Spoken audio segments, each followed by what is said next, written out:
Subscribe कीजिए SP education channel को और बेल आइकन पे क्लिक कीजिए सबसे पहले हमारे वीडियोस को देखने के लिए।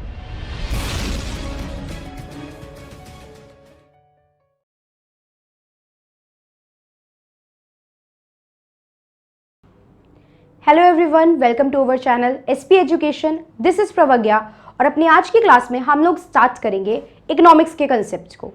अपनी प्रीवियस इकोनॉमिक्स की क्लास में हम लोगों ने बेसिक इकोनॉमिक्स का इंट्रोडक्शन, इकोनॉमिक्स क्या होता है, इकोनॉमिक्स के कितने टाइप हैं, अगेन इकोनॉमी क्या होता है, एंड देन इकोनॉमी के capitalist, socialist and mixed economy के कंसेप्ट को डिटेल में देखा था। इकोनॉमिक्स में हमने देखा था कि स्कैर्सिटी ऑफ रिसोर्सेज है, दैट्स वाई हमारी इकोनॉमी में बहुत सारी प्रॉब्लम जो हैं वो अराइज होती हैं।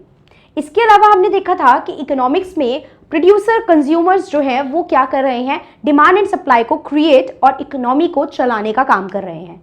हमने देखा था कि डिमांड एंड सप्लाई जो है ये इकोनॉमी के क्या होते हैं, इनविजिबल हैंड होते हैं। अगर आप कह रहे हो कि इकोनॉमी में डिमांड एंड सप्लाई नहीं है, मींस कंज्यूमर कुछ डिमांड नहीं कर रहा एंड प्रोड्यूसर कुछ सप्लाई नहीं कर रहा, तो क्या इकोनॉमिक्स का कोई सेंस बचेगा? तो इकोनॉमिक्स तो कुछ बचा ही नहीं अपने आप में। तो इसीलिए आज की क्लास में हम लोग डिमांड एंड सप्लाई के कंसेप्ट को डिटेल में देखेंगे। इससे रिलेटेड क्या क्या कंसेप्ट है वो थोड़ा डिटेल में समझेंगे और हम लोग देखेंगे कि किस तरीके से इसके जो क्वेश्चन है वो हमारे पेपर में आ सकते हैं। ओके, तो डिमांड एंड सप्लाई की जब हम बात कर रहे हैं तो सबसे पहले तो हमें इनके मीनिंग क्लियर होने चाहिए कि डिमांड एक्चुअली में क्या है एंड सप्लाई एक्चुअली में क्या है। तो अगर मैं आप लोगों से पूछूं कि व्हाट इज डिमांड, तो आप लोगों के माइंड में क्या आएगा कि कंज्यूमर जो चीज खरीदना चाह रहा है, राइट? मैं आप लोगों से पूछ रही हूँ कि व्हाट इज डिमांड, तो यू विल से कि कंज्यूमर जो चीज खरीदना चाह रहा है वो डिमांड है। बट अब मैं आप लोगों के सामने तीन वर्ड यहां पे रख रही हूं, ठीक है? फर्स्ट वर्ड जो मैं आप लोगों के सामने रख रही हूं that is need, want and demand. क्या है ये need, want and demand? Need होती है हमारी, मतलब डिमांड एंड सप्लाई की मैं बात करूं तो चैप्टर तो हो जाता है ये मांग एंड पूर्ति, मांग एवं पूर्ति। और अब मैं बात करूं यहाँ पे जो तीन वर्ड मैंने लिखे हैं, ये तीन वर्ड यहाँ पे क्या है, ये तीन वर्ड की मैं बात करूं तो नीड हो जाती है हमारी जरूरत, ठीक है, जरूरत। वांट हो जाती है हमारी इच्छाएं और मांग हो जो आपका ये डिमांड है ये हमारी हो जाती है मांग। तो अब मुझे इन तीन वर्ड का मीनिंग बताइए, क्या ये तीनों चीजें सेम है? क्या हमारी जरूरत, इच्छाएं, मांग, हमारी need, want and demand similar है या फिर इनमें कुछ डिफरेंस होता है?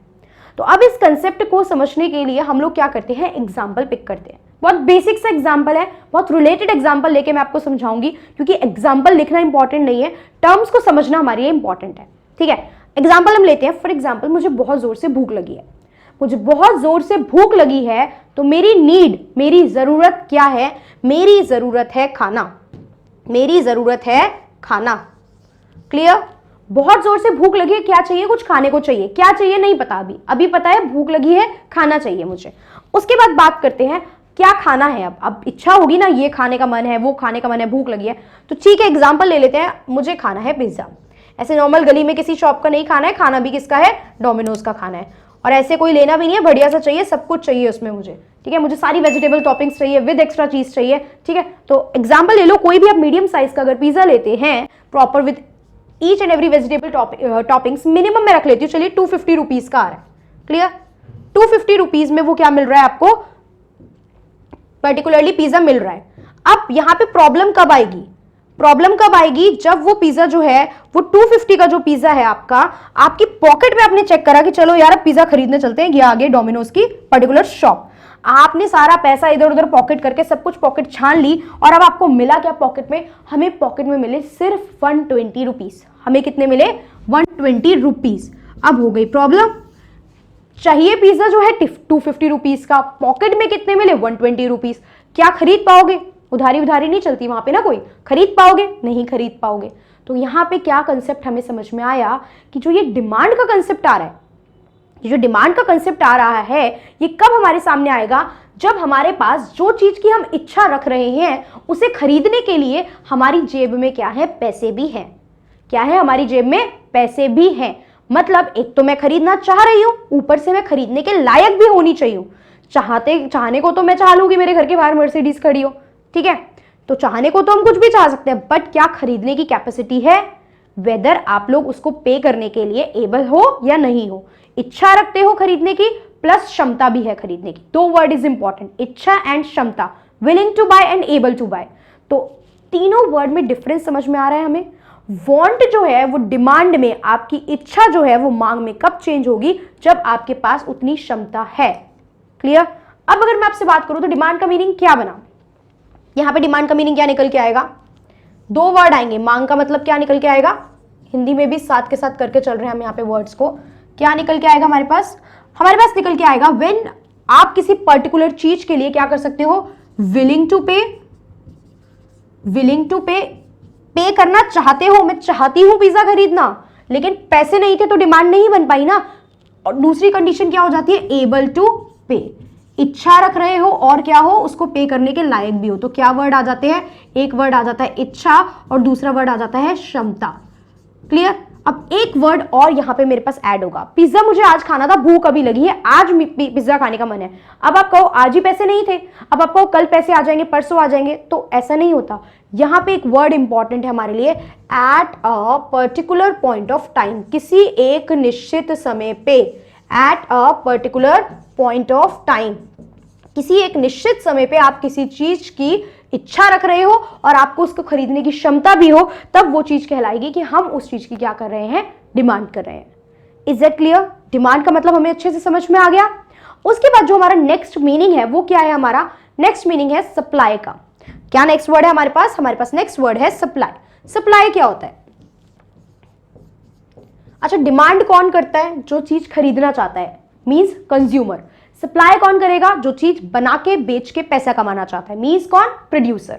तो सप्लाई की जब मैं बात कर रही हूं तो मार्केट में किसी गुड्स का कितना फ्लो हो रहा है। ठीक है, कोई गुड्स जो है, जिन चीजों को, जिन वस्तुओं को आप बेचना चाहते हो, वो मार्केट में कितने हद तक फ्लो हो रही है, वो क्या कहलाया जाता है? वो कहलाया जाता है सप्लाई। गुड्स का जो पर्टिकुलरली फ्लो हो रहा है वो क्या कहलाया जाता है? वो कहलाया जाता है सप्लाई।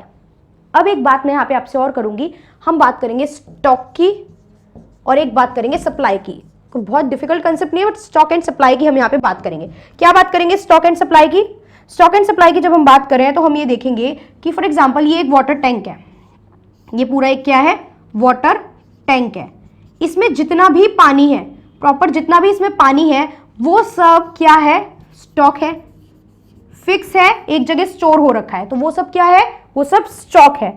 वहीं अगर मैं कह दूं कि हम प्रॉपर क्या कर रहे हैं, यहां पे एक नल लगा हुआ है, इस पानी से हमने इसको टैप को कनेक्ट कर दिया है और टैप से, यहां पे एक टैप है, इस टैप से जो पानी है वो निकल रहा है, फ्लो हो रहा है। तो ये जो टैप से पानी निकल रहा है, जो फ्लो हो रहा है बकेट में, इस बकेट में जो फ्लो हो रहा है वो क्या हो जाएगा? वो हो जाएगा मेरा सप्लाई, कि पानी का इतना सप्लाई यहां पे हो रहा है। तो हमें स्टॉक और सप्लाई का कंसेप्ट समझ में आया। यही स्टॉक और सप्लाई का कंसेप्ट सामानों के साथ होता है, गुड्स एंड सर्विसेज के साथ होता है। ठीक है, जितना भी आपके पास अभी आपने स्टोर करके रखा हुआ है, दैट इज योर स्टॉक, और ऑर्डर आने पे उसकी जितनी डिलीवरी आप करवा रहे हो, जितना उसको मार्केट में आप भेज रहे हो, वो हो जाता है सप्लाई। क्लियर हुई कंसेप्ट? डिमांड एंड सप्लाई का कंसेप्ट क्लियर हुआ। अब देखो क्या होता है, नॉर्मल सा कंसेप्ट भी नहीं समझो। जितनी डिमांड आ रही है, अगर उतनी सप्लाई कर दोगे तो लोगों को प्रॉब्लम नहीं होगी। ठीक है, आपने डिमांड करा, सप्लाई होता गया, डिमांड हुई, सप्लाई हुई। बट अगर डिमांड आ रही है और सप्लाई नहीं हो पा रही, तो मार्केट में क्या हो जाएगी? शॉर्टेज क्रिएट हो जाएगी। डिमांड कर रहे हैं कंज्यूमर, ये लोग सप्लाई नहीं कर पा रहे, कंज्यूमर को नहीं दे पा रहे, तो मार्केट में शॉर्टेज क्रिएट हो जाएगी।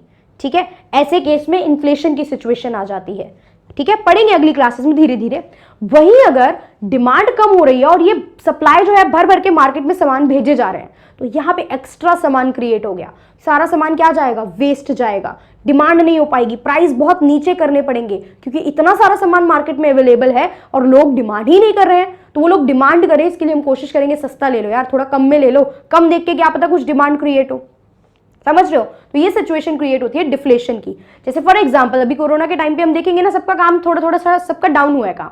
ठीक है, काम डाउन हुआ, मार्केट में डिमांड नहीं कर रहे हैं लोग, पैसा इतना ज्यादा है भी नहीं लोगों के पास, और अगर है भी तो लोग अभी इतना ज्यादा स्पेंड भी नहीं करना चाह रहे हैं। तो अभी क्या हो रहा है, मोस्टली जगहों पे धीरे धीरे चीजें ओपन अप हुई है ना, मोस्टली जगहों पे क्या मिल रही है? डिस्काउंट, सेल ऑफर, ये सब कहानियां चल रही हैं, सो दैट जो है कंज्यूमर जो है वो थोड़ा सा क्या हो, परचेज की तरफ फोकस करें और चीजें क्या करें? कंज्यूम करना स्टार्ट करें। This is how the economy works. ये प्रैक्टिकल चीजें जो आप सेल, डिस्काउंट और ये सब देख रहे हो, व्हाट इज दिस? ये इकोनॉमी तो है। Sale, purchase, demand, supply, create और मैनेज करने के तरीके होते हैं ये सब कुछ, ठीक है। तो वही जब हम सप्लाई की बात करेंगे, देखो कुछ कंसेप्ट हैं जो सप्लाई से मैनेज रिलेट करते हैं। सबसे पहले यहाँ पे क्या है, रॉ मटेरियल। आपको पता है मैंने प्रोडक्शन का आपको मतलब बताया था कि रॉ मटेरियल को फिनिश्ड गुड में चेंज जब हम करते हैं तो हम उसे क्या कहते हैं, प्रोडक्शन। तो सबसे पहले तो कुछ रॉ मटेरियल चाहिए मुझे, ठीक है, जिससे मैं सामान बनाऊंगी। उसके बाद मैं क्या करूंगी, एक पर्टिकुलर सप्लायर होगा, वो सप्लायर चीजों को क्या करेगा, एक फैक्ट्री में मैन्युफैक्चर करेगा, बनाएगा, बनाने के बाद उसको लोगों तक पहुंचाएगा। पहुंचाने के डिफरेंट डिफरेंट तरीके वो यूज कर सकता है डिपेंडिंग अपॉन द मार्केट जिसे वो टारगेट कर रहा है। उसके बाद ये रिटेल लोकेशन पे पहुंचाएगा, अलग अलग शॉप्स, अलग अलग वेंडर तक सामान पहुंचाएगा और एट लास्ट ये सामान कस्टमर तक पहुंच जाता है। तो ये जो पर्सन है कस्टमर, ये क्या कर रहे हैं, डिमांड कर रही है चीजों की कि हमें सामान चाहिए, वी नीड दिस। एंड ये जो सप्लायर है ये क्या कर रहे हैं, ये कर रहे हैं सप्लाई, यानी कि उनकी डिमांड की फुलफिलमेंट जो है ये सप्लायर कर रहे हैं। तो what is demand, what is supply, ये कंसेप्ट हमें यहां से समझ में आ गया।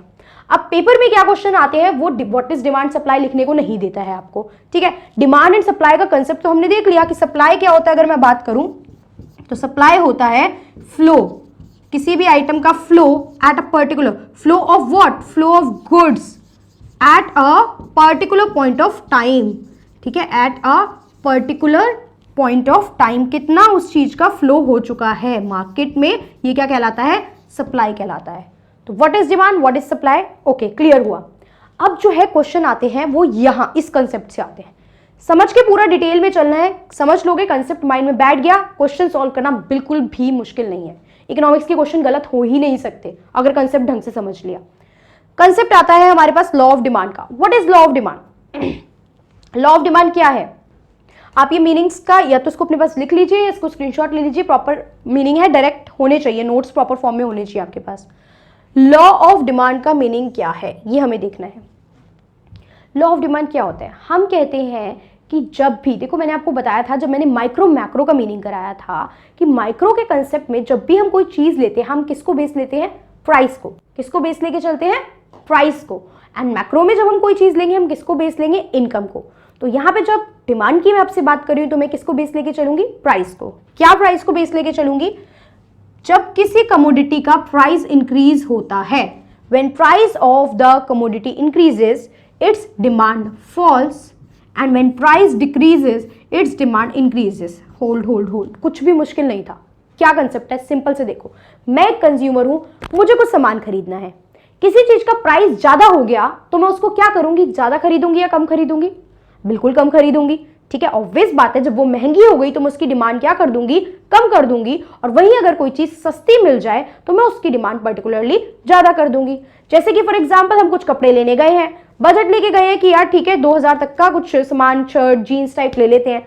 गए वहां पे देखा कि सेल चल रही है, ऑफर चल रहा है, ठीक है, एक जीन्स के साथ दूसरी जीन्स फ्री मिल रही है 1000 रुपीज में ही। तो अब क्या करा, जब प्राइस मुझे लगा कम है तो एक काम करो, क्वांटिटी बढ़ा दो। एक शर्ट एक जीन्स लेनी थी ना, एक काम करो 2 शर्ट और 2 जीन्स लेते हैं, क्योंकि प्राइस किसी चीज का क्या हो गया, कम हो गया। तो वही मैंने अपनी डिमांड क्या कर दी, इंक्रीज कर दी। समझ में आया कंसेप्ट। तो जब किसी चीज का प्राइस ज्यादा, डिमांड कम, प्राइस कम, डिमांड ज्यादा, ये समझ में आया।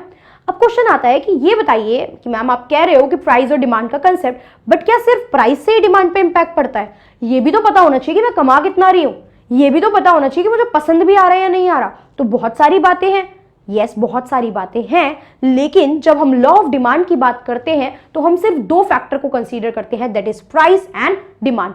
बाकी के जितने भी फैक्टर्स होते हैं वो अभी हम देखेंगे क्या क्या फैक्टर होते हैं, बट बाकी के जितने भी फैक्टर होते हैं उन्हें हम मान के चलते हैं अदर थिंग्स बीइंग कांस्टेंट। क्या बोल के चलते हैं, अदर थिंग्स बीइंग कांस्टेंट।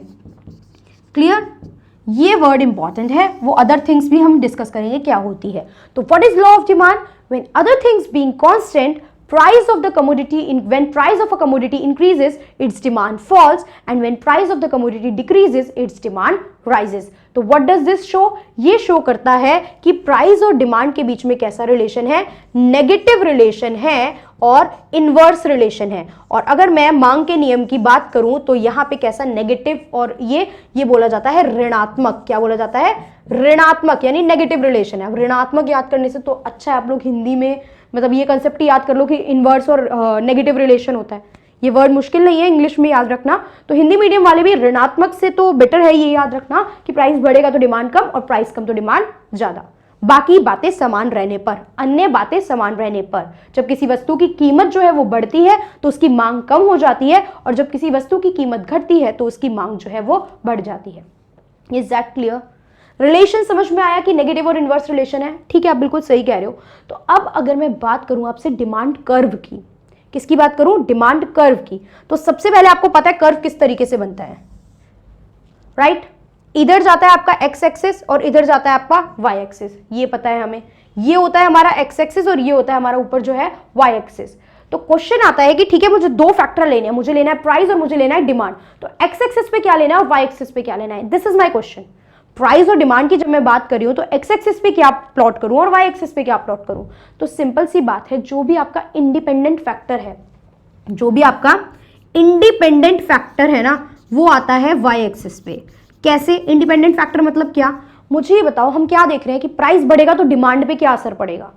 तो डिमांड तो डिपेंडेंट है प्राइस पे, ठीक है? प्राइस बढ़ेगा या कम होगा तो डिमांड पे क्या असर पड़ेगा? यानी डिमांड तो डिपेंडेंट है प्राइस पे, तो यहां पे इंडिपेंडेंट फैक्टर कौन सा है? प्राइस। तो ये जो इंडिपेंडेंट फैक्टर है इसको हम कहां पे प्लॉट करेंगे? इसको हम प्लॉट करेंगे वाई एक्सिस पे। यानी कि यहां पे हम लेंगे क्या? यहां पे हम लेंगे प्राइस और यहां पे हम लेंगे एक्स एक्सिस पे क्वांटिटी। क्या लेते हैं? क्वांटिटी। और कर्व कैसा बनेगा? नेगेटिव रिलेशन है, ये ध्यान रखो। कैसा रिलेशन है?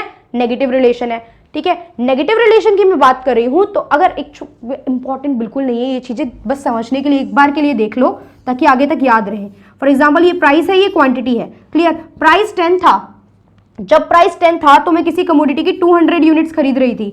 वहीं प्राइस 20 हो गया तो मैंने कितनी खरीदनी स्टार्ट कर दी? 100 खरीदनी स्टार्ट कर दी, ठीक है? तो आप जब ऐसे कर्व को प्लॉट करोगे, आप जब प्लॉटिंग करोगे इस कर्व की, तो आपका ये जो कर्व आएगा ये डाउनवर्ड स्लोपिंग लाइन आएगी।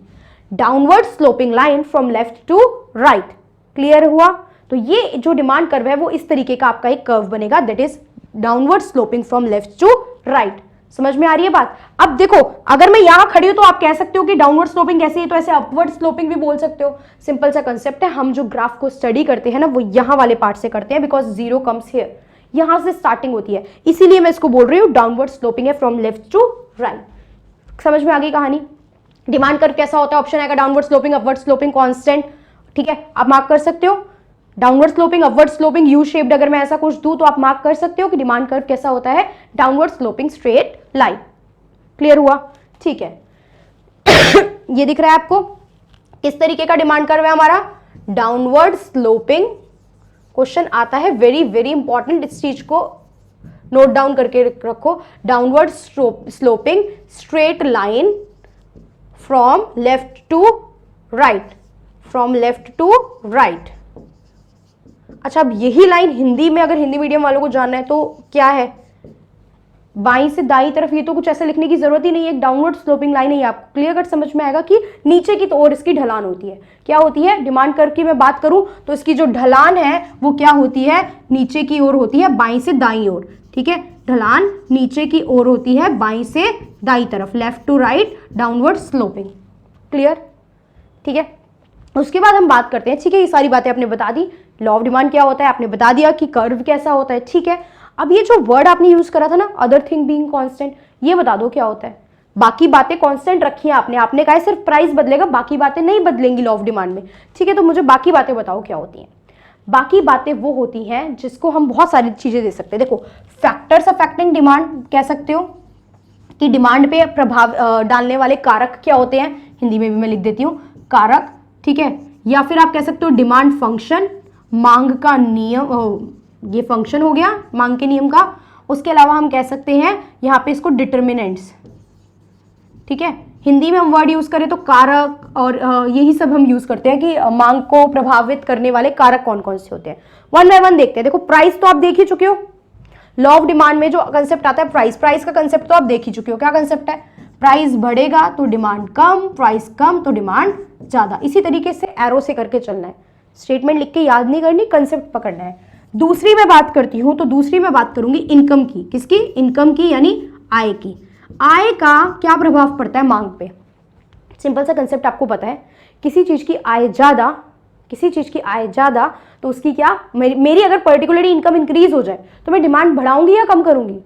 ऑब्वियस बात है बढ़ाऊंगी। तो जब इनकम जो है वो इंक्रीज हो जाती है, इनकम जो है वो इंक्रीज हो जाती है तो डिमांड ज्यादा, और इनकम जो है वो कम हो जाती है तो डिमांड कम।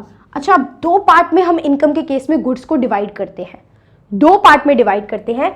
एक होते हैं हमारे नॉर्मल गुड, एक होते हैं हमारे नॉर्मल गुड। क्या होते हैं? Normal goods. और एक होते हैं इंफीरियर गुड्स। क्या होते हैं? Inferior goods. Normal goods and inferior goods. तो नॉर्मल गुड्स के केस में क्या इंपैक्ट पड़ता है, ये तो हमने देख लिया कि इनकम बढ़ी तो डिमांड बढ़ी, इनकम कम तो डिमांड कम। डायरेक्ट रिलेशन, पॉजिटिव रिलेशन, धनात्मक रिलेशन। उसमें ऋणात्मक था ना प्राइस के साथ, यहां पे कैसा है? धनात्मक रिलेशन है। इंफीरियर गुड को अभी रखो होल्ड पे, बताऊंगी अभी आगे। टाइप्स ऑफ गुड देखेंगे, इनको डिटेल में भी डिस्कस करना है। इनकम के बारे में देख लिया, ठीक है। आगे बताओ, आगे की मैं बात करूं, अगर फ्यूचर प्राइस की बात करोगे, ठीक है, सिंपल सा लॉजिक है। आप आज की डेट में, इसमें कुछ याद नहीं करना, कंसेप्ट लगाओ। आज की डेट में आप मुझे ये कह रहे हो कि कल किसी चीज का प्राइस बढ़ने वाला है आने वाले समय में, तो मैं आज की डेट में उसकी डिमांड क्या करूंगी? इंक्रीज कर दूंगी। अगर फ्यूचर में किसी चीज का प्राइस बढ़ने वाला है तो मैं एट प्रेजेंट उसकी डिमांड क्या कर दूंगी? इंक्रीज कर दूंगी। और वहीं फ्यूचर में किसी चीज का प्राइस कम होने वाला है, मुझे पता है आने वाले समय में सस्ती मिलेगी, तो मैं आज उसकी डिमांड कम कर दूंगी कि अभी नहीं खरीदती हूं, जब सस्ता मिलने लगेगा तब इसे खरीदूंगी। Is that clear? तो यानी प्राइस हमें समझ में आया, इनकम हमें समझ में आया। इनकम नॉर्मल गुड्स के केस में डायरेक्ट रिलेशन बताया आपको। फिर यहाँ पे देखा फ्यूचर प्राइस की बात, कि फ्यूचर प्राइस में क्या कंसेप्ट है। फ्यूचर प्राइस बढ़ेगा तो डिमांड आज बढ़ा दोगे, और फ्यूचर में प्राइस कम होने वाला है तो आज डिमांड कम कर दोगे। इसके अलावा और भी बहुत से फैक्टर है, देखो यहां से डायरेक्टली समझ लेते हैं। अभी हम प्राइस आपने देख लिया, इनकम लेवल आपने देख लिया। टेस्ट एंड प्रेफरेंस की मैं बात करूं, अगर फेवरेबल चीजें हैं, मुझे चाय पसंद है, ठीक है, फॉर एग्जांपल मुझे चाय पसंद है, तो अगर कॉफी की बात आप करोगे तो मेरी जब प्रेफरेंस चाय पे है तो मैं कॉफी क्यों प्रेफर करूंगी?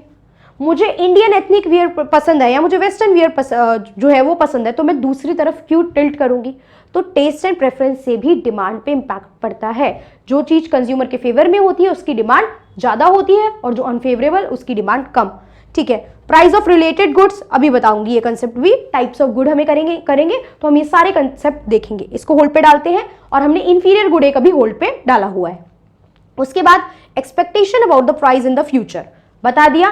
प्राइस ज्यादा फ्यूचर में, आज डिमांड ज्यादा। फ्यूचर में प्राइस कम, आज डिमांड जो है आप उसकी क्या कर लो, फ्यूचर में किसी चीज के प्राइस ज्यादा है तो आज की डेट में उसकी डिमांड क्या कर लो, आज की डेट में उसकी डिमांड ज्यादा कर लो। फ्यूचर में कोई चीज सस्ती होने वाली है तो आज की डेट में डिमांड कम कर लो, फ्यूचर में ही उसको खरीद लेना। ठीक है, ये चीज हमने देखी। Expectation income of the future, ये भी बात, जब फ्यूचर में आपकी इनकम बढ़ने वाली है तो फ्यूचर में डिमांड ज्यादा करोगे, आज इनकम कम है तो डिमांड हम लोग कम करके चल रहे हैं।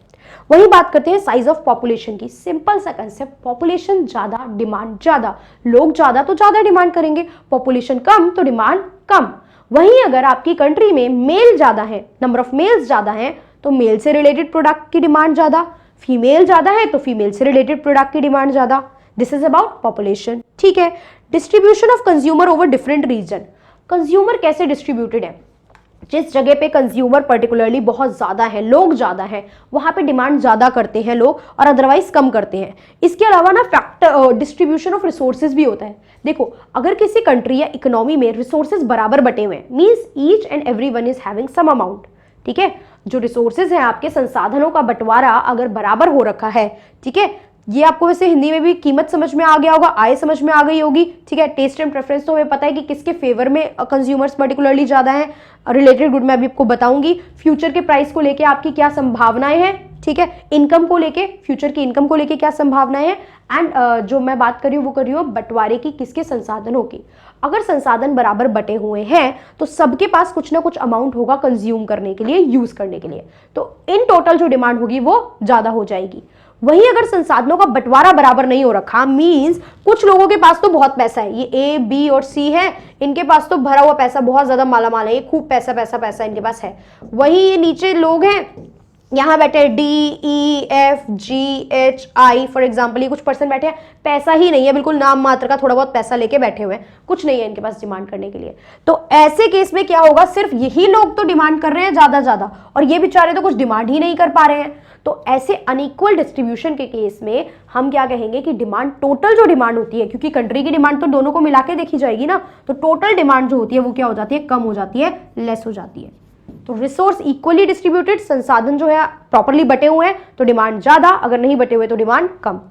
क्लियर हो गया ये सारी चीजें। एडवर्टाइज अच्छे से कर रहे हो, लोगों को आपके प्रोडक्ट का नाम पता है तो डिमांड ज्यादा करेंगे, पता ही नहीं है ऐसा कोई प्रोडक्ट होता है तो डिमांड करेंगे ही नहीं, सिंपल सी बात है।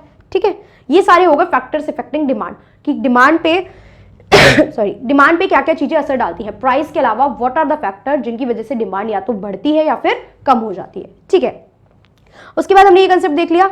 अब हम देखते हैं डिमांड में क्या क्या चीजें। अब आपने बताया ठीक है ये कंसेप्ट है, but there are few places जहां पे लॉ ऑफ डिमांड अप्लाई ही नहीं होती है, जहां पे लॉ ऑफ डिमांड अप्लाई ही नहीं हुई। मतलब क्या होता है इसका, लॉ ऑफ डिमांड अप्लाई ना होने का क्या मतलब होता है।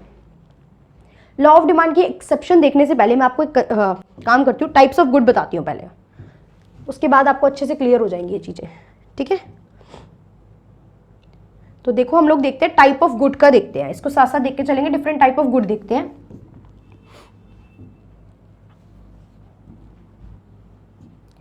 हेडिंग क्या है हमारी, टाइप्स ऑफ गुड, कितने टाइप के गुड्स होते हैं और ये किस तरीके से असर डालते हैं। तो मीनिंग देखना है अभी हमें यहाँ पे। पहला गुड जो मैं आपको बता रही हूं वो है नॉर्मल गुड। क्या है, कुछ नहीं, सिंपल नॉर्मल आप कंज्यूम कर रहे हो।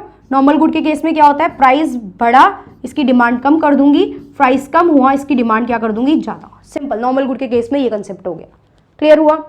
उसके बाद आते हैं रिलेटेड गुड्स। क्या आते हैं, रिलेटेड गुड्स। ठीक है, ये नॉर्मल गुड्स क्या होते हैं, सामान्य वस्तुएं। क्या होती हैं, सामान्य वस्तुएं। ठीक है, रिलेटेड गुड्स की बात करते हैं। रिलेटेड गुड्स होते हैं दो टाइप के, कौन कौन से, बहुत ध्यान से समझेंगे, इससे भी क्वेश्चन बनता है। पहला है substitute goods. Substitute goods, substitute को बोलते हैं प्रतिस्थापन वस्तुएं। क्या बोलते हैं, प्रतिस्थापन वस्तुएं। दूसरा है कॉम्प्लीमेंट्री गुड्स। क्या है, कॉम्प्लीमेंट्री गुड्स। कॉम्प्लीमेंट्री को क्या बोलते हैं, पूरक वस्तुएं। क्या बोलते हैं, पूरक वस्तुएं। समझ में आ रहा है क्या, सब्स्टिट्यूट गुड, प्रतिस्थापन, कॉम्प्लीमेंट्री, पूरक। अब मुझे इनका मीनिंग बता दो क्या होते हैं। सिंपल सी बात है, सब्स्टिट्यूट जो एक पर्टिकुलर एक जगह की जगह दूसरा यूज किया जा सकता है, जैसे टी, कॉफी, ऑप्शन देते हैं ना, टी या कॉफी। ठीक है, अब एग्जांपल लो माजा या फिर स्लाइस का, एक की जगह दूसरे यूज किए जा सकते हैं। एक चीज अवेलेबल नहीं है तो आपने उसको कम करके दूसरी चीज को यूज करना स्टार्ट कर दिया। तो हम बात कर रहे हैं, एग्जाम्पल लेते हैं किसका, टी एंड कॉफी का। एग्जाम्पल से समझ लो, बहुत ध्यान से समझ में आएगा। टी एंड कॉफी का, ठीक है, टी एंड कॉफी का एग्जाम्पल लिया, क्या होगा डिमांड और प्राइस का रिलेशन। सिंपल सा लॉजिक लगाओ, अगर टी का प्राइस बढ़ गया तो कॉफी की डिमांड पे क्या इंपैक्ट पड़ेगा। हमें एक के प्राइस का दूसरे की डिमांड पे इंपैक्ट देखना है। तो अगर टी का प्राइस बढ़ गया तो कॉफी की डिमांड पे क्या इंपैक्ट पड़ेगा। सिंपल सी बात है, टी महंगी हो गई तो लोग अब टी को खरीदना उतना प्रेफर नहीं करेंगे, बट लोग क्या करेंगे, लोग कॉफी की डिमांड ज्यादा कर देंगे, लोग कॉफी की डिमांड को इंक्रीज कर देंगे। और इसका उल्टा, अगर टी सस्ती हो गई तो लोग क्या करेंगे, अब पीपल विल प्रेफर कि वो टी ज्यादा खरीदे और कॉफी से डिमांड स्विच होकर किसकी तरफ आ जाएगी, टी की तरफ आ जाएगी। तो आपको कैसा रिलेशन देखने को मिल रहा है, एरो देखो, प्राइस जब बढ़ा टी का तो कॉफी की डिमांड क्या हुई, बढ़ गई। ये टी है, ये कॉफी है। जब प्राइस जब कम हुआ टी का, ठीक है, तो क्या हुआ, इसकी डिमांड भी कम हो गई और लोग क्या करेंगे, टी की डिमांड ज्यादा करेंगे। तो कैसा रिलेशन होता है, जब इधर इधर एरो पॉजिटिव, इधर इधर एरो नेगेटिव, सेम डायरेक्शन में एरो मूव कर रहे होते हैं ना, तो कैसा रिलेशन होता है, पॉजिटिव, यानी कि धनात्मक रिलेशन है। अगर कोई पूछे what kind of relation is there in price and demand for the substitute good, positive, negative, इस तरीके से ऑप्शन देता है, तो what is the relation, positive relation.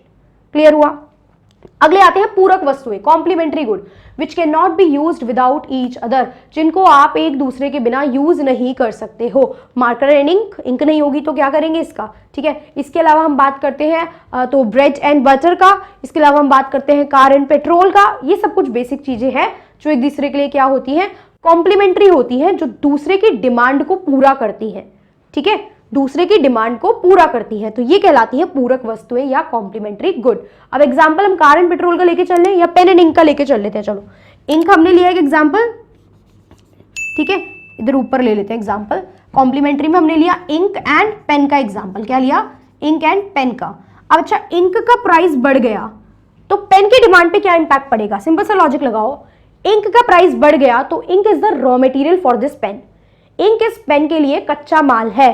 तो जब इंक का प्राइस बढ़ेगा तो अल्टीमेटली इस पेन का प्राइस भी बढ़ेगा, और जब इस पेन का प्राइस बढ़ेगा तो मेरे को इस पेन की डिमांड क्या करनी पड़ेगी, कम करनी पड़ेगी। तो यानी कि इसका रिवर्स होता है, जब इंक सस्ती होगी तो पेन भी सस्ता होगा, पेन सस्ता होगा तो डिमांड क्या करूंगी, इसकी इंक्रीज कर दूंगी। अब एरो को ऑब्जर्व करो और मुझे बताओ कि इनके बीच में कैसा रिलेशन है, डायरेक्ट इनडायरेक्ट, धनात्मक या ऋणात्मक। तो इनके बीच में जो रिलेशन है वो है ऋणात्मक। कैसा है, ऋणात्मक, यानी कि नेगेटिव रिलेशन है। कैसा रिलेशन है, नेगेटिव रिलेशन है इन दोनों के बीच में। यहां तक की बात हमें समझ में आई। नॉर्मल गुड्स देखे, रिलेटेड गुड्स देखे, जो एक दूसरे पे जो है रिलेशन रखते हैं।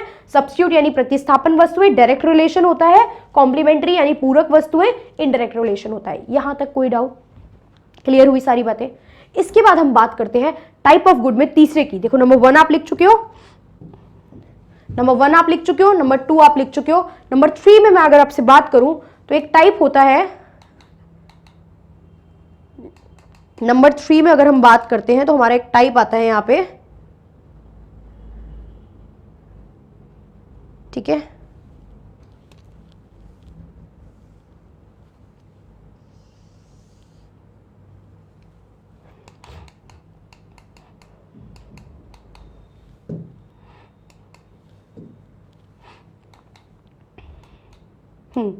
ये हमने देख लिया।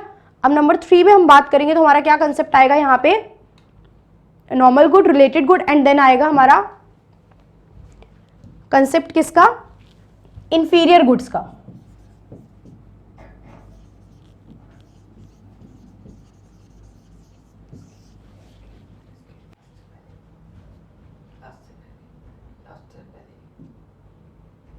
इंफीरियर गुड्स का, इंफीरियर गुड्स क्या होते हैं, अब हमें इंफीरियर गुड्स का कंसेप्ट देखना है, ठीक है। इंफीरियर गुड्स 3rd नंबर के गुड्स हो गए हमारे। इंफीरियर गुड्स में क्या कंसेप्ट जाएगा, इंफीरियर गुड्स क्या होते हैं, निम्न कोटि की वस्तुएं। इंफीरियर और गिफिन 2 टाइप के गुड्स हैं जिनको मैं आपको साथ के साथ समझा के चलूंगी। इंफीरियर एंड गिफिन गुड्स साथ के साथ समझेंगे। देखो जो हिंदी में मैं बात करूं ना, तो हिंदी में इन दोनों गुड्स को क्या बोला जाता है, निम्न कोटि की वस्तुएं, निम्न कोटि, ठीक है। निम्न कोटि मतलब थोड़ा सा लो लेवल, लो स्टैंडर्ड, लो लेवल। अब ये जो दोनों गुड्स हैं, तो ये जो गिफिन गुड्स हैं, ये तो एक पर्सन थे ग्रिफिन नाम के, जो एक क्या थे, स्कॉटलैंड के पर्सन थे, स्कॉटिश पर्सन थे, उन्होंने इस गुड्स को इंट्रोड्यूस करा था। ये तो थोड़ी फैक्चुअल इंफॉर्मेशन हो गई।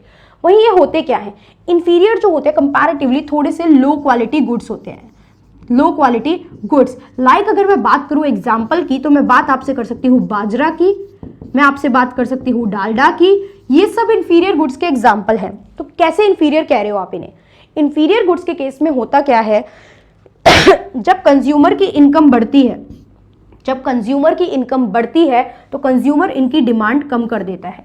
यस, अभी आपको मैंने क्या बताया था कि इनकम बढ़ेगी तो डिमांड ज्यादा, इनकम कम तो डिमांड कम। बट वो किस केस में था, वो नॉर्मल गुड्स के केस में था। कहां था, नॉर्मल गुड्स के केस में। यहां हम बात करेंगे तो क्या कंसेप्ट आता है कि इनकम बढ़ेगी तो डिमांड कम। ऑब्वियस बात है, मैं अच्छा कमाने लग गई हूं, अब मेरी इनकम थोड़ी सी बढ़ गई है, तो मैं क्यों प्रेफर करूं डालडा, मैं डायरेक्ट घी ना खरीदूं, मैं डायरेक्ट घी खरीदूंगी ना। मैं क्यों लो क्वालिटी का ऑयल या डालडा पे रहूंगी, मैं क्यों बाजरा कंज्यूम करूंगी, मैं हेल्दी होल व्हीट या प्रॉपर व्हीट की क्या करूंगी, व्हीट यूज करूंगी। तो इसीलिए यहाँ पे क्या होता है, ये लो क्वालिटी के गुड्स होते हैं। इनकी अगर हमारी इनकम बढ़ जाएगी तो हम इनकी डिमांड कम कर देंगे, वहीं अगर मेरी इनकम जो है वो पर्टिकुलरली कम हो गई तो मैं इनकी डिमांड क्या करूंगी, ज्यादा करूंगी। समझ में आई यहाँ तक की बात। कैसा रिलेशन था, इनवर्स। नॉर्मल गुड्स के केस में डायरेक्ट रिलेशन था, यहाँ पे कैसा था, इनवर्स। अब बात करते हैं, मुझे बताओ गिफिन गुड्स क्या होते हैं। गिफिन गुड्स कुछ भी नहीं होते। गिफिन गुड्स होते हैं हमारे वो इंफीरियर गुड्स, अभी आगे इनके बारे में और दिखाऊंगी, सारा समझा रही हूँ। वो इंफीरियर गुड्स, ठीक है, जिनका प्राइस बढ़ने पे आप इनकी डिमांड बढ़ा देते हो और जिनका प्राइस कम होने पे आप इनकी डिमांड कम कर देते हो।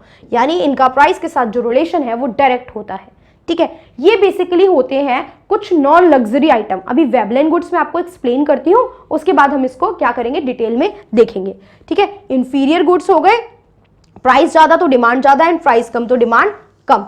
ये कंसेप्ट हमें समझ में आया गिफिन गुड्स का।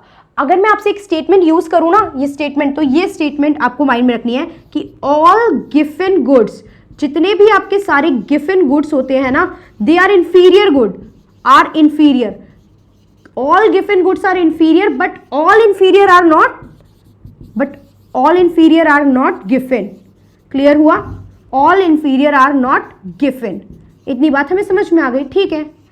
इसके अलावा एक्सेप्शंस, सॉरी, गिवन गुड्स हो गए, पहले हो गए नॉर्मल गुड्स, नॉर्मल के बाद हमने देखे रिलेटेड, रिलेटेड में दो, सब्स्टिट्यूट एंड कॉम्प्लीमेंट्री, देन हमने देखा इंफीरियर एंड देन हमने देखा गिवन।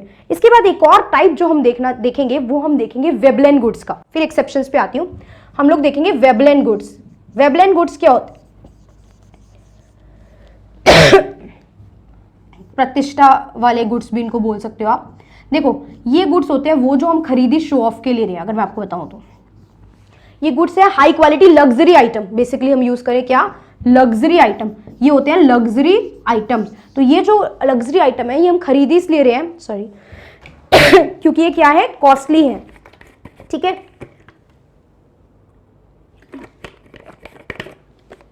अब देखिए, सिंपल सा कंसेप्ट होता है, कोई नॉर्मल सी कार लेके शो ऑफ नहीं करने जा रहा है, ठीक है। हमारे पास कोई हाई कॉस्टली बहुत ब्रांडेड चीजें होती हैं, then people will show off. और वो खरीदी ही क्यों जा रही हैं? क्योंकि वो कॉस्टली हैं, वो स्टेटस सिंबल है। क्या शो करते हैं? Status symbol. घर में जो है आप बहुत फैंसी फैंसी क्या कर रहे हो, बहुत फैंसी क्या करके चल रहे हो, पेंटिंग लगा के चल रहे हो। उसके अलावा आप क्या कर रहे हो, प्रॉपर बहुत फैंसी पेंटिंग लगा के चल रहे हो। उसके अलावा और आप क्या कर रहे हो, कारपेट्स, कॉस्टली कारपेट्स यूज कर रहे हो। तो ये सब क्या होते हैं, स्टेटस सिंबल के लिए यूज किए जाते हैं। वो खरीदे इसलिए जा रहे हैं क्योंकि उनका प्राइस जो है वो ज्यादा है, इसीलिए नहीं कि वो सस्ते हैं। यहां तक के डिफरेंट गुड्स हमें समझ में आ गए कि ठीक है ये गुड्स होते हैं। अब इन गुड्स को यूज करते हैं अपने अंडरस्टैंडिंग के लिए, अपने कंसेप्ट में। हम बात करते हैं exceptions of law of demand. तो इसका क्या मतलब है कि ऐसे एरिया जहां पे लॉ ऑफ डिमांड अप्लाई नहीं होता, मींस जहां पे आपका ये वाला कंसेप्ट कि प्राइस बढ़ेगा तो डिमांड कम होगी और प्राइस कम होगा तो डिमांड ज्यादा होगी, ये अप्लाई नहीं होता। हाँ, ऐसे एरिया होते हैं कि जहां पे ये कंसेप्ट अप्लाई नहीं होता। तो क्या क्या चीजें हैं? सबसे पहले मैंने बताया आपको, देखो गिवन गुड्स। गिवन गुड्स की मैं बात करूं तो मैंने बताया था गिवन गुड्स वो इंफीरियर गुड्स होते हैं जिनका प्राइस बढ़ने की वजह से ही डिमांड बढ़ रही है और प्राइस कम होने से इनकी डिमांड क्या हो जाएगी, कम हो जाएगी। गिवन और Veblen goods are kind of the same goods, but the only difference is that कि वेबलेन गुड्स में जाती हैं लग्जरी आइटम। सारी जितनी भी लग्जरी फॉर्म में हम यूज कर रहे हैं ना वो होती है वेबलेन, और नॉन लग्जरी होती है वो होती है गिवन। क्लियर हो गया? तो गिवन गुड्स के केस में भी ये अप्लाई नहीं हुआ कि प्राइस ज्यादा है तो मैंने डिमांड कम कर दी, बिल्कुल नहीं हुआ। वेबलेन के केस में भी यही होता है कि जब प्राइस ज्यादा होता है तो आप डिमांड ज्यादा कर देते हो और प्राइस कम तो आप डिमांड कम।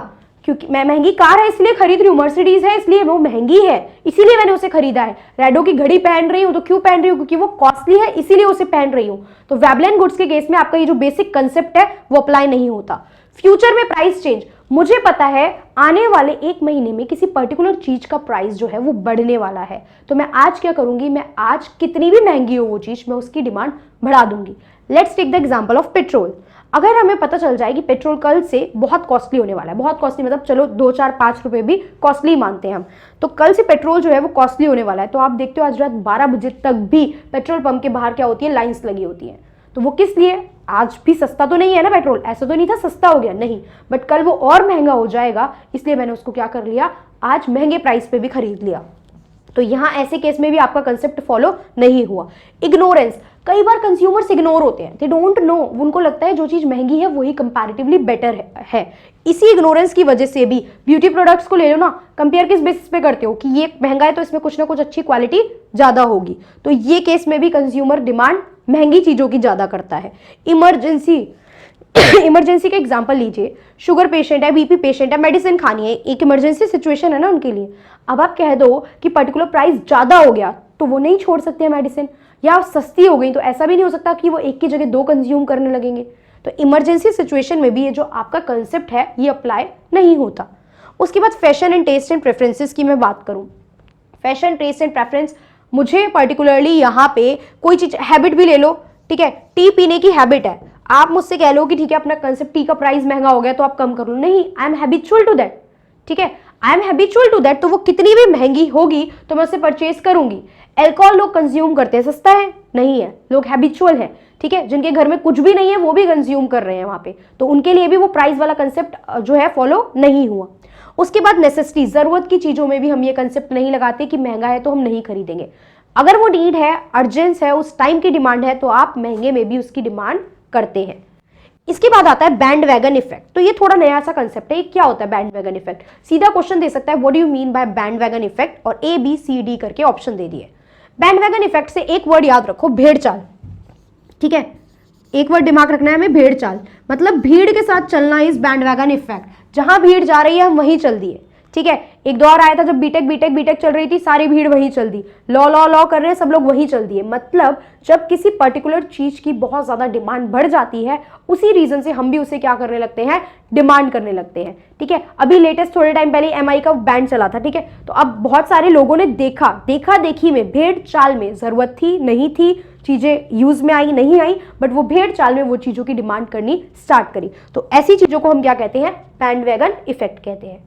तो ये वो एरिया जहां पे लॉ ऑफ डिमांड अप्लाई नहीं होता। ये सारी थी डिमांड की बात। सिमिलर बातें हमें करनी है सप्लाई के बारे में। सप्लाई का मीनिंग हम लोग देख चुके हैं, डिमांड पूरा कंप्लीट हुआ। डिमांड क्या, डिमांड में लॉ क्या, कर्व किस तरीके से बनेगा, क्या क्या चीजें हैं प्राइस के अलावा जो डिमांड को बढ़ाती है या कम करती है, और किन किन जगहों पे ये लॉ ऑफ डिमांड अप्लाई नहीं होता है, ये हमने देख लिया। उसके बाद हम बात करेंगे सप्लाई की। सप्लाई क्या होता है, मार्केट में गुड्स का कितना फ्लो हो रहा है वो होता है सप्लाई। लॉ ऑफ सप्लाई की बात की जाए, देखो लॉ ऑफ सप्लाई की जब बात की जा रही है तो बिल्कुल यहां पे अदर थिंग बीइंग कांस्टेंट तो इसमें भी रहेगा, जैसे डिमांड में था। हम सिर्फ किसको लेंगे बेस, अन्य बातें समान रहने पर क्या होगा, प्राइस और सप्लाई की बात करेंगे। किसकी बात करेंगे, प्राइस और सप्लाई की। तो अब आप क्या हो, एक प्रोड्यूसर हो। डिमांड के केस में आप एक कंज्यूमर थे और अब आप क्या हो, एक प्रोड्यूसर हो। तो मुझे ये बताइए कि जब किसी चीज का प्राइस बढ़ जाएगा तो उसे बना के बेचने में मेरा फायदा होगा या नुकसान? प्राइस बढ़ा तो उस चीज को ज्यादा बना के बेचने में मेरा फायदा होगा। इसीलिए जिस चीज का प्राइस बढ़ जाता है, प्रोड्यूसर उसकी सप्लाई क्या कर देता है, ज्यादा कर देता है। और जब किसी चीज का प्राइस कम हो जाता है, वो चीज सस्ती हो जाती है, तो प्रोड्यूसर को उतना फायदा नहीं होगा, तो प्रोड्यूसर उस चीज की सप्लाई को क्या कर देता है, कम कर देता है। Fair enough. प्राइस और सप्लाई दो चीजों का रिलेशन देखा। आपने कहा ये बातें जो है, अदर थिंग्स जो है कांस्टेंट रहेंगी और किसी भी चीज में कोई चेंज नहीं आएगा। तो ये अदर थिंग्स क्या है सॉरी, जैसे डिमांड में हमने अदर थिंग्स देखी थी, बहुत सारे फैक्टर देखे थे, इसी तरीके से हम बात करेंगे तो सप्लाई के भी फैक्टर्स अफेक्टिंग सप्लाई है। सप्लाई यानी पूर्ति को प्रभावित करने वाले कारक, पूर्ति को प्रभावित करने वाले कारक हैं ये, ठीक है। पूर्ति को क्या क्या चीजें हैं जिस वजह से पूर्ति बढ़ती है या कम होती है, एक एक करके इसको हम लोग डिटेल में देखते हैं। तो सबसे पहले तो यहाँ पे है हमारा पूर्ति, सप्लाई की हम बात कर रहे हैं, कॉस्ट ऑफ प्रोडक्शन, ठीक है। किसी भी चीज को बनाने की कितनी कॉस्ट आ रही है, ठीक है, प्रोडक्शन की लागत कितनी आ रही है, यहाँ पे आपके पास कॉस्ट इज लागत, तो किसी चीज को बनाने की कितनी लागत आ रही है। अब अगर मेरे को कोई चीज बना के बेचने में महंगी पड़ रही है, कोई चीज मुझे बना के बेचने में महंगी पड़ रही है, तो मैं उसकी सप्लाई क्या करूंगी। फॉर एग्जाम्पल मेरे पास 100 रुपए थे, ठीक है, पहले लेबर नॉर्मल काम कर रही थी तो मैं 100 रुपए में ही कितना 10 यूनिट्स बना लेती थी। लेकिन अब लेबर ने कहा हम वेज रेट बढ़ा रहे हैं, हम इस वेज रेट पे काम नहीं कर रहे हैं, तो अब ये तो कांस्टेंट है, अभी मैं रुपए नहीं बढ़ा सकती हूँ। लेकिन अब क्या करूंगी, अब मुझे क्या करना पड़ेगा, इसी 100 रुपये में थोड़ी एडजस्टमेंट करनी पड़ेगी। अब मैं कहूंगी कोई बात नहीं, एक काम करो, आप लोगों को मैं बढ़ा के दे दूंगी, अब 8 यूनिट्स बनाओ। कहीं ना कहीं कुछ काट छाट करेंगे और अब क्या करनी पड़ेगी, कम यूनिट्स बनानी पड़ेंगी। तो आपने देखा जब कॉस्ट ऑफ प्रोडक्शन बढ़ जाती है तो क्या हो जाता है, सप्लाई क्या हो जाती है, कम हो जाती है। तो कॉस्ट बढ़ने से सप्लाई क्या हो गई, कम हो गई, और कॉस्ट कम होगी तो सप्लाई क्या हो जाएगी ज्यादा हो जाएगी, सॉरी, ठीक है, ये क्लियर हुआ। उसके बाद बात करते हैं टेक्नोलॉजी की। टेक्नोलॉजी अच्छी अपग्रेडेड हो, इलेक्ट्रॉनिक चीजें भी आप यूज कर रहे हो, आप मशीनरी बहुत अच्छे लेवल की यूज कर रहे हो, तो सप्लाई ज्यादा। टेक्नोलॉजी इंप्रूव्ड है तो सप्लाई ज्यादा, टेक्नोलॉजी खराब तो सप्लाई कम। सिंपल सा कंसेप्ट है।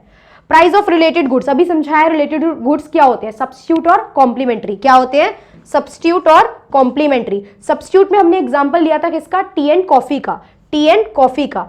अब सप्लाई की बात करो, अगर टी का प्राइस बढ़ जाएगा तो आप क्या करोगे, कॉफी की सप्लाई क्या करोगे। टी का प्राइस बढ़ रहा है, आप हो प्रोड्यूसर, आपको टी बेचने में ज्यादा फायदा है, तो आप कॉफी की अपनी सप्लाई कम करके टी बनाना स्टार्ट कर दोगे। एंड वाइस वर्सा, अगर टी का प्राइस कम तो कॉफी की डिमांड क्या कर दोगे, ज्यादा। क्योंकि अब कॉफी बना के बेचने में ज्यादा फायदा है। वही बात करते हैं कॉम्प्लीमेंट्री गुड्स की, तो हमने एग्जाम्पल लिया था कॉम्प्लीमेंट्री में pen and ink, ink and pen. तो आपको मैंने बताया था कि इंक का अगर प्राइस बढ़ेगा तो आप क्या करते थे, डिमांड के केस में डिफरेंट चीज थी, अब आप हो प्रोड्यूसर, इंक का प्राइस बढ़ा तो पेन भी क्या बढ़ा, पेन का भी प्राइस बढ़ा, तो पेन की प्रोडक्शन ज्यादा करने में फायदा है या कम, ज्यादा करने में फायदा है। तो पेन की जो प्रोडक्शन है यानी जो सप्लाई है वो हम क्या कर देंगे, increase. Clear? And vice versa, अगर प्राइस कम होगा तो हम प्रोडक्शन क्या कर देंगे, कम कर देंगे। ठीक है, रिवर्स रिलेशन चलेगा यहाँ पे हमारा, यहाँ पे प्रोडक्शन ज्यादा हुई है, यहाँ पे प्रोडक्शन कम हो जाएगी। ठीक है, अब अगला हम कंसेप्ट देखते हैं गवर्नमेंट पॉलिसी। सिंपल सा, देखो गवर्नमेंट अगर आपको सब्सिडीज दे रही है, छूट देके चल रही है, लिबरल है थोड़ी सी, तो प्रोडक्शन ज्यादा, सप्लाई ज्यादा। अगर गवर्नमेंट टैक्स इंपोज करके चल रही है, हैवी टैक्स लगा दिया, तो अब मैं उतनी फेवरेबली, उतने अच्छे कॉस्ट में वो चीज नहीं बना पाऊंगी, तो मुझे क्या करनी पड़ेगी, सप्लाई कम। तो क्या देखोगे, सब्सिडी अगर गवर्नमेंट दे रही है, अगर आपको छूट दे रही है गवर्नमेंट, तो आप सप्लाई ज्यादा करोगे, और वही गवर्नमेंट अगर टैक्स इंपोज कर रही है तो आप सप्लाई कर दोगे कम। ठीक है, हमारे यहाँ पे लास्ट आता है अब आपका क्लाइमेटिक कंडीशन। सप्लाई किसी भी चीज की किस पे डिपेंड कर रही है, क्लाइमेटिक कंडीशन पे। एग्रीकल्चर प्रोडक्ट की बात करो जिसको आप as a raw material use करते हो, अगर खेती अच्छी नहीं हुई, फसल नहीं हुई, तो उसमें मैं कुछ भी नहीं कर सकती हूं। तो क्लाइमेटिक कंडीशन भी है, वो मेजर रोल प्ले करती है। अगर मेरे फेवर में रहेगी तो अच्छे से चीजें होंगी, मैं प्रोडक्शन ज्यादा कर पाऊंगी। अगर फेवर में नहीं रहेगी तो मैं प्रोडक्शन जो है वो उतने अच्छे से नहीं कर पाऊंगी। लॉ ऑफ सप्लाई देख लिया हमने, क्या था, क्या अदर थिंग बीइंग कांस्टेंट, सारी अदर थिंग्स हमने देख ली, कब सप्लाई बढ़ेगी कब सप्लाई कम होगी। इसके अलावा सप्लाई कर्व की बात करते हैं। डिमांड कर्व बताया था ना, ऋणात्मक होता है, ऊपर से नीचे की ओर आता है, नेगेटिवली स्लोपिंग होता है। तो सप्लाई कर्व में क्या होता है, देखो सप्लाई कर्व का सिंपल सा कंसेप्ट है।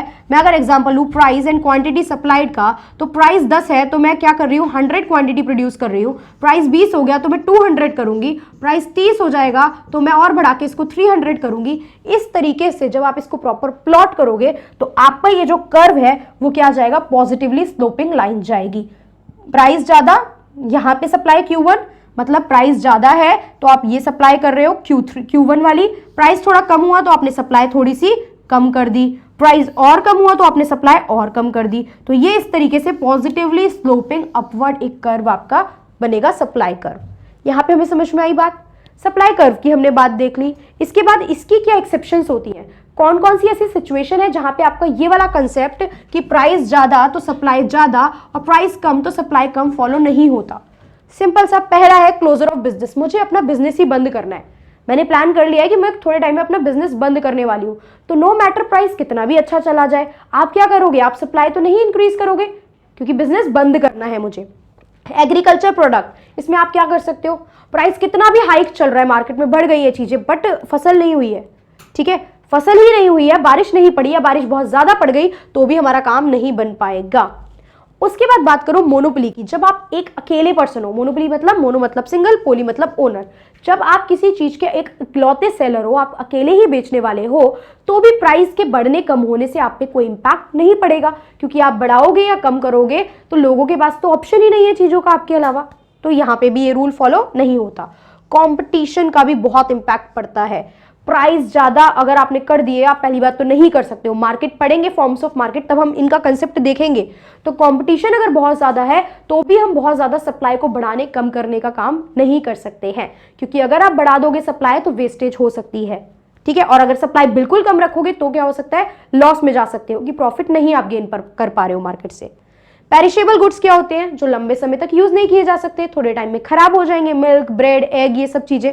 अब मैंने कहा प्राइस बहुत ज्यादा हो गया, तो क्या ऐसा होगा कि बहुत सारा प्रोडक्शन करके रख लोगे स्टोर करके कि इसे बेचेंगे धीरे धीरे, नहीं पॉसिबल। 1 से 2 दिन में ये चीजें खराब होने वाली हैं, तो इनके केस में भी प्राइस ज्यादा होने पे आप बहुत ज्यादा सप्लाई करके इसको स्टोर नहीं कर सकते हो। तो यहां पे भी आपका ये लॉजिक फेल हो रहा है। उसके बाद रेयर गुड्स। अच्छा, रेयर गुड्स जो बहुत कम अवेलेबल है, अब ये रेयर ही इसीलिए है क्योंकि इनकी सप्लाई कम है। अगर इनके महंगे होने की वजह से आप इनकी सप्लाई ज्यादा कर दोगे तो सिंपल सा लॉजिक है, ये रेयर ही नहीं बचेंगे, और सप्लाई जब बहुत ज्यादा हो गई तो अल्टीमेटली इनका जो ज्यादा प्राइस है ये भी नहीं बचेगा। तो यहाँ पे ये रेयर है, इसीलिए इनकी जो है क्या है, मार्केट में वैल्यू है। तो आप इस केस में भी इनकी सप्लाई को इंक्रीज नहीं करते हो, आप सप्लाई लिमिटेड रखते हो ताकि ये गुड्स रेयर गुड्स बने रहे। कोई चीज आउट ऑफ फैशन हो गई है, मतलब या जल्दी चेंज हो जाती है, फैशन में जल्दी चेंज आ जाता है, तो भी आप उसको बहुत ज्यादा सप्लाई करवा के लंबे समय तक नहीं रख सकते हो। लाइक क्लोथिंग का एग्जांपल ले लो, अपैरल्स वगैरह जो होते हैं, ज्वेलरीज वगैरह हो गई, इनका फैशन बहुत जल्दी जल्दी चेंज होता रहता है, तो आप इनको बहुत लंबे समय तक क्या है बना के अपने पास स्टोर नहीं कर सकते हो। अब हमारा आज की क्लास का जो लास्ट टॉपिक है, हमने डिमांड पढ़ा, हमने सप्लाई पढ़ा, अब हम देखेंगे यहाँ पे प्राइस इक्विलिब्रियम का कंसेप्ट। तो when I am using the word equilibrium ना, तो इक्विलिब्रियम का मतलब होता है बेस्ट पोजीशन। क्या होता है? Best position. क्या बेस्ट पोजीशन? एक कंज्यूमर के लिए बेस्ट पोजीशन क्या होती है? जब मैंने जितना दिया मुझे उतना मिल जाए, सेटिस्फेक्शन मिल जाए। मैंने आपसे फॉर एग्जाम्पल मैंने कहा मैं कोई भी 1000 रुपीज तक की जीन्स लेके आई, मुझे 1000 रुपीज तक की वर्थ मिल गई कि हाँ क्वालिटी अच्छी है, स्टफ अच्छा है, लंबे समय तक चल गया कपड़ा, तो वो क्या कहलाएगा कि कंज्यूमर जो है वो इक्विलिब्रियम में था। प्रोड्यूसर के लिए क्या इक्विलिब्रियम बेस्ट पोजीशन होगी? जब मैंने उस पर्टिकुलर प्रोडक्ट को बेच के एक अच्छा प्रॉफिट कमा लिया। ठीक है, वही अब मैं बात करूं प्राइस इक्विलिब्रियम की या फिर होल मार्केट की इक्विलिब्रियम की, कि पूरी मार्केट आप कब कहोगे इक्विलिब्रियम में है, तो मैंने बोला मार्केट में दो फैक्टर वर्क कर रहे हैं। क्या क्या? Demand and supply. क्या क्या फैक्टर वर्क कर रहे हैं? एक है फैक्टर डिमांड और अगला है फैक्टर सप्लाई। तो यानी जब ये बैलेंस में आ जाए, जब डिमांड एंड सप्लाई बैलेंस में आ जाए, तो हमारी मार्केट के लिए वो बेस्ट पोजीशन होगी और वो प्राइस जो है वो हम मार्केट में क्या करेंगे? प्रिवेल करेंगे। तो when demand is equal to supply, तो हम क्या कहेंगे कि हमारी प्राइस और मार्केट जो है वो इक्विलिब्रियम में है। किस फॉर्म में देखते हैं? देखो, अब आपको पता है कि डिमांड कर्व जो है वो डाउनवर्ड स्लोपिंग लाइन है, अभी हमने देखी। सप्लाई कर्व जो है वो अपवर्ड स्लोपिंग लाइन है, ये अभी हमने देखा। तो this is demand curve and this is supply curve. मैंने आपको बताया था यहाँ पे प्राइस क्यों लेते हैं वाई एक्सिस पे और यहाँ पे क्वांटिटी क्यों लेते हैं, ये भी हमें क्लियर है। तो जहां पे ये दोनों ने इंटरसेक्ट किया, ठीक है, जहां पे डिमांड और सप्लाई इक्वल हुए, वो पॉइंट, ये जो प्राइस होगा ये क्या हो जाएगा? आपका इक्विलिब्रियम प्राइस। ये वाला प्राइस क्या हो जाएगा? हमारा इक्विलिब्रियम प्राइस। इसको हम देख लेते हैं। देखिए इस कर्व में आप ध्यान से देखिए, ये आपका जो आ रहा है डिमांड कर्व है, ये जो हमारा है ये सप्लाई कर्व है। ये दोनों एक दूसरे को इंटरसेक्ट कर रहे हैं इस पॉइंट पे। तो ये जो पॉइंट है ये तो इक्विलिब्रियम पॉइंट हुआ, ये इक्विलिब्रियम क्वांटिटी हुई और ये इक्विलिब्रियम प्राइस हुआ। ये क्या हुआ? इक्विलिब्रियम। हिंदी में इक्विलिब्रियम के लिए हम वर्ड यूज करते हैं संतुलन। ठीक है, तो क्या वर्ड यूज करते हैं? संतुलन। तो ये हुआ प्राइस संतुलन, यहां वाला बिंदु जो ये वाला पॉइंट है, ये हुआ आपकी क्वांटिटी इक्विलिब्रियम और ये पूरी यहां पे हुआ हमारा इक्विलिब्रियम पोजीशन। क्लियर हुआ? अब यहां पे देखिए ऊपर सरप्लस लिखा है, नीचे शॉर्टेज लिखा है, इसका क्या मतलब है? सरप्लस में कोई चीज कब रहती है? जब आपकी सप्लाई पर्टिकुलरली डिमांड से ज्यादा हो रही है। सप्लाई बहुत ज्यादा है, डिमांड कम है, तो मेरे पास चीजें एक्स्ट्रा रखी हैं। तो यहां पे आप देख सकते हो सप्लाई जो है वो डिमांड से ज्यादा है, तो ये सिचुएशन किसकी है? सरप्लस की है। वहीं आप देख सकते हो यहां पे जो है वो डिमांड जो है बहुत ज्यादा है, सप्लाई कम है। डिमांड ज्यादा है एंड सप्लाई कर्व ये जा रहा, तो डिमांड ज्यादा सप्लाई कम, तो ये क्या होती है? ये सिचुएशन होती है शॉर्टेज की। यहाँ पे आपके पास मार्केट में गुड्स क्या रह जाते हैं? कम रह जाते हैं। ओके, तो हमने डिटेल में यहाँ पे सारी चीजें देख ली हैं। टाइप्स ऑफ गुड में मैंने आपको बताया था, वेबलेन गुड्स पूरे डिटेल में हम देख चुके हैं। ठीक है, एक बार टाइप्स ऑफ गुड नाम दोबारा रिकॉल करो। एक था हमारे पास वेबलेन गुड्स, वेबलेन के बाद था हमारा इंफीरियर गुड्स, इंफीरियर के बाद था हमारा गिफन गुड्स जो रिलेटेड थे। ठीक है, इसके बाद हमारे पास था रिलेटेड गुड्स। रिलेटेड गुड्स कितने टाइप के थे? दो टाइप के मैंने आपको बताए थे। कौन कौन से? एक था हमारा सब्सटीट्यूट और एक था हमारे पास कॉम्प्लीमेंट्री गुड्स। ठीक है, ये कहाँ कहाँ यूज हुए, क्या इनका इंपैक्ट पड़ा, ये सब आपने देख लिया। प्रतिस्थापन वस्तुएं और पूरक वस्तुएं, और इसके अलावा एक जो हमारे पास नॉर्मल था वो था हमारे नॉर्मल गुड्स। इनका प्राइस और इनकम के बेसिस पे क्या इंपैक्ट पड़ा ये हम डिटेल में देख चुके हैं। तो हमने देखा वेबलेन गुड्स यानी स्टेटस सिंबल के लिए जो यूज किए गए, स्टेटस सिंबल के लिए यूज किए गए हैं, और इसमें क्या कंसेप्ट देखा था आपने? प्राइस ज्यादा है दैट्स वाई इनकी डिमांड ज्यादा है, और अगर प्राइस कम तो इनकी डिमांड क्या हो जाएगी? कम हो जाएगी। ये रिलेशन हमने इनमें देखा था। ठीक है, उसके बाद हमने देखा गिफन गुड्स। गिफन गुड्स में हमने देखा था सेम चीज है, प्राइस ज्यादा डिमांड ज्यादा, प्राइस कम तो डिमांड कम। लेकिन ये जो होते हैं ये नॉन लग्जरी गुड्स होते हैं। क्या होते हैं? Non luxury. ये है तो आपके यही वेबलेन गुड्स की तरह ही, बट वेबलेन जो होते हैं ये होते हैं लग्जरी वाले गुड्स। ठीक है, वही गिफन गुड्स जो होते हैं इनमें लग्जरी नहीं होती है। इनकी डिमांड जो है वो पहुंची है एक पॉइंट तक, इंक्रीज होकर उसके बाद इनकी डिमांड क्या होने लगती है? कम होने लगती है। ठीक है, इसके बाद आप नॉर्मल और इंफीरियर का कंसेप्ट तो देख चुके हो। लो क्वालिटी या निम्न कोटि के गुड्स हमने देखे। ठीक है, नॉर्मल के केस में सिंपल कंसेप्ट, प्राइस ज्यादा demand come, price come and demand ज्यादा।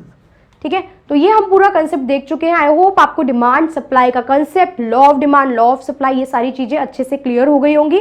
तो नेक्स्ट क्लास में हम लोग इनकी थोड़ी सी और इंप्लीकेशन, इलास्टिसिटी के बेसिक कंसेप्ट देख के अपना नेक्स्ट चैप्टर स्टार्ट करेंगे। So that's all for today, thank you for watching the video.